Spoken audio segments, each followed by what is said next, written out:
বুখারী শরীফ, ইমাম বুখারী রহমতুল্লাহ যে কিতাব লিখেছেন, আসমানের নিচে জমিনের উপরে কোরআন শরীফের পরে যে কিতাব পুরা খুদার খুদাই জগৎ মানে, ওই কিতাবের নাম আস-সহিহুল বুখারী।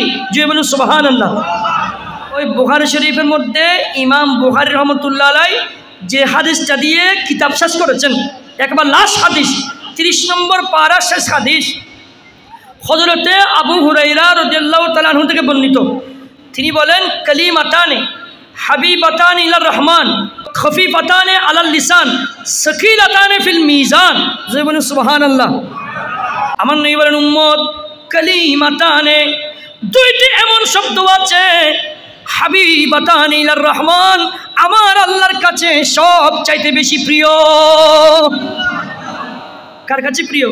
কার কাছে প্রিয়? কার কাছে? আমার নবী বলেন, উম্মত রে, দুইটা কালিমা, দুইটা শব্দ এমন আছে আমার আল্লাহর কাছে বেশি প্রিয়, হাবিবাতানি ইলার রহমান খফিফাতানি আলাল লিসান। কিন্তু উম্মত, তোমার বলতে একেবারে কষ্ট হবে না, তোমার জুবানের মধ্যে একেবারে হালকা।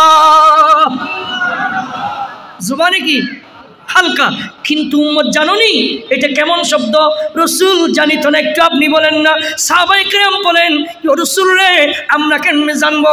আমরা তো সব সময় বসে থাকি আপনি নবীর জুবানে পাক থেকে শোনার জন্য। কাল কিয়ামতের কঠিন ময়দানে আল্লাহ যেই মিজানের দাড়িপাল্লা দাঁড় করাবে, ওই মিজানের দাড়িপাল্লায় যখন ওই শব্দগুলো দেয়া হবে, তোমার মিজানের পাল্লাকে আল্লাহ সওয়াব দিয়ে ভরপুর করে দিবে। শব্দ মাত্র দুইটা, আল্লাহর কাছে বেশি প্রিয়, আল্লাহ বেশি শব্দগুলোকে ভালোবাসে, জুবানে হালকা, কিন্তু এগুলা বললে এত বেশি বাড়ি যেগুলো দিয়ে মিজানের পাল্লা বাড়ি করে দিবে। হুজুর, রসুল রে, ওই শব্দগুলা কি? আমরা তো বসে আছি আপনার এগুলো শোনার জন্য। হুজুর, ইয়া রাসূলুল্লাহ বলেন না।